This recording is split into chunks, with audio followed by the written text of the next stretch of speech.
नमस्कार। विद्या news line में आपका स्वागत है। देश के नए चीफ जस्टिस बने जस्टिस सूर्यकांत को एक टिप्पणी भारी पड़ती हुई दिख रही है। 2 दिसंबर को एक मामला सुनवाई के लिए आता है जिसे रीता मनचंदा ने दाखिल किया था। सुप्रीम कोर्ट के सामने उस पर सुनवाई हो रही थी और ये मामला था रोहिंग्या के डिपोर्टेशन को लेकर के। उन्होंने ये सवाल उठाया कि दिल्ली पुलिस ने मई में कुछ रोहिंग्याज को उठाया और अब वो कहाँ हैं इसके बारे में कोई जानकारी नहीं है। इसी दौरान चीफ जस्टिस ने पूछा उनका लीगल स्टेटस, कि जो शरणार्थी होते हैं उनका एक स्टेटस होता है, उसके लिए एक अथॉरिटी बनी हुई है। क्या भारत सरकार ने उन्हें शरणार्थी माना है? इसका जवाब ना में था। तो फिर उन्होंने आगे बोला कि घुसपैठिए को के लिए क्या हम रेड कारपेट बिछा सकते हैं? घुसपैठिया तो घुसपैठिया हो। अब ये बात 2 दिसंबर को उन्होंने बोली और उसके बाद इस पे कोलाहल शुरू हो गया कि ऐसा उन्होंने कैसे बोल दिया। अब क्या होता है, अब फिर उसमें तारीख भी लगा दी आगे की सुनवाई के लिए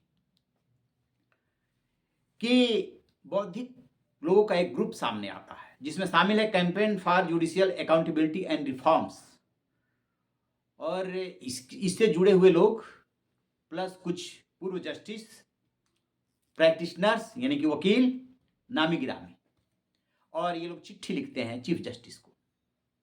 अब जो लोग इसमें हैं शामिल है उसमें दिल्ली हाई कोर्ट के पूर्व जस्टिस एपी शाह हैं और प्रशांत भूषण हैं, कामनी जायसवाल हैं और बहुत सारे वकील हैं और जजेज भी हैं जो पूर्व हैं। उन्होंने इसमें कुछ सवाल उठाए हैं और जो लबोलुआब है वो ये है कि आप ऐसा कैसे बोल सकते हैं। तो सबसे पहले जिस बात पे आपत्ति जताई गई है कि घुसपैठिया और शरणार्थी में क्या अंतर है, इसको समझते हैं। देखिए, शरणार्थी वो होते हैं जो किसी प्राकृतिक आपदा, जो किसी अत्याचार, अमानवीय व्यवहार, युद्ध जैसे हालात में अपने जीवन को बचाने के लिए, मानव अधिकारों को बचाने के लिए पलायन करते हैं। तो उनको जो है अंतर्राष्ट्रीय समुदाय भी उन पर नरमी बरतता है, उसके लिए कुछ नॉर्म्स बनाए गए हैं। और घुसपैठिए कौन होते हैं? घुसपैठिए वो होते हैं जिनका इरादा कुछ हासिल करने का होता है और चोरी छुपे सुरंग खोद करके आ जाते हैं किसी दूसरे देश में, चाहे उन्हें रोजगार हासिल करना हो, चाहे छत हासिल करना हो या गलत काम करना हो, चोरी करना हो, तो उनको घुसपैठिया कहा जाता है। तो घुसपैठियों को कोई राइट नहीं है, लेकिन जो शरणार्थी है उनको कुछ राइट्स मिले हुए हैं। अब रोहिंग्या जो कि बर्मा जिसे पहले बोला जाता था, वहां से आए। अब ये कहा जा रहा है कि संयुक्त राष्ट्र भी मानता है कि वहां के ये सताए हुए लोग हैं, वहां बहुमत बौद्धों का है और ये बेचारे अपनी जान बचाने के लिए इधर उधर भागे, उसी में ये भारत आ गए। तो जो चीफ जस्टिस का सवाल था वो कि क्या भारत सरकार ने इन्हें शरणार्थी घोषित किया है, इस पे तो नकारात्मक जवाब मिला है। और प्लस वहां पे जो तुषार मेहता थे भारत सरकार की तरफ से, उन्होंने ये भी कहा कि जो याचिकाकर्ता है ये सीधे कोई पार्टी नहीं है, प्रभावित नहीं है। तो खैर वो तो भारत सरकार की तरफ से सॉलिसिटर जनरल ने अपना पक्ष रख दिया। अब जो ये तर्क दिया गया है बौद्धिक वर्ग की तरफ से, आप देश की सबसे बड़ी अदालत के चीफ हो, आप जो कुछ भी कहते हो हैं वो जो है लोगों के दिलों में उतरता है और उसका सीधे हाई कोर्ट और जो लोअर कोर्ट्स होते हैं और जो अथॉरिटीज होती है, गवर्नमेंट की एजेंसीज होती हैं, उस पर असर होता है। लिहाजा आप जो कुछ भी टिप्पणी करें सोच समझ करके करें, क्योंकि आपका न्याय के प्रति कमिटमेंट है और इसे न्याय के प्रति जो कमिटमेंट है वो इस टिप्पणी से कमजोर होता है, मानवता प्रभावित होती है। और फिर उसमें संयुक्त राष्ट्र का और ढेर सारे तर्क दिए गए हैं।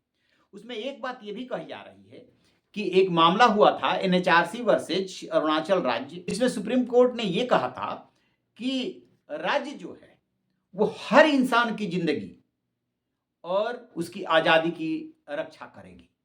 उसमें ये नहीं कहा गया है कि सिर्फ़ नागरिकों की रक्षा करेगी, हर इंसान की।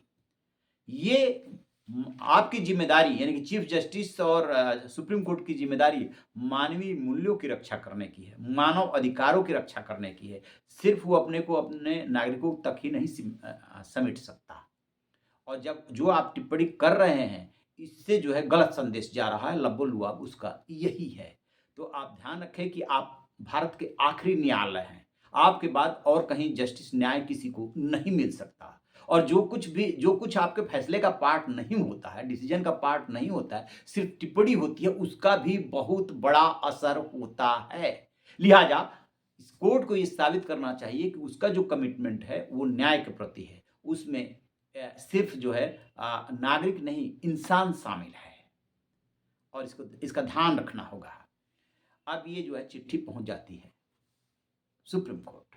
इसके बाद और कोलाहल शुरू होता है, बहस शुरू हो जाती है क्योंकि चीफ जस्टिस ने ये भी कहा कि भारत एक गरीब राज्य है। यहाँ अपने लोगों के लिए संसाधन देना, उन सिर के लिए छत, कपड़ा, रोटी, पढ़ाई देना मुश्किल हो रहा है, तो इनके लिए कहाँ से दिया जाए? और ये भारत में बहुत बड़ी समस्या है। इसका जवाब उन्होंने निकाला है दूसरी तरफ से। वो कह रहे हैं कि याद कीजिए 1971 का युद्ध जो बांग्लादेश मतलब पाकिस्तान का इंटरनल हुआ था। उसमें कितने लोग वहाँ से आए? ऐसे ही जो नागरिकता संशोधन कानून बना है, उसमें वहाँ से सताए हुए लोगों को नागरिकता देने की बात है। और फिर और भी वो हवाला देते हैं कि समय-समय पर भारत में भी इन्हें जगह दी गई है, शरणार्थियों को जगह दी गई है। लिहाजा रोहिंग्याज़ को उसी कैटेगरी में काउंट किया जाना चाहिए। तो अब ये देखना है कि इस चिट्ठी का क्या असर होता है क्योंकि समय-समय पर ऐसी चिट्ठियाँ लिखी जाती रही है और इसमें बहुत सारे पूर्व जस्टिस हैं और जाने-माने वकील हैं और जो अपने को बहुत बड़ा बौद्धिक वर्ग बताता है, वो लोग हैं, वो सवाल उठाए हैं। तो इसमें जो आर्टिकल 21 का वो सवाल उठाए हैं, उस पे गौर करने की ज़रूरत ऐसा लग रहा है जैसे कि है कि क्या जो भारतीय संविधान कहता है, वो सिर्फ़ अपने नागरिकों के लिए है या सबके लिए है?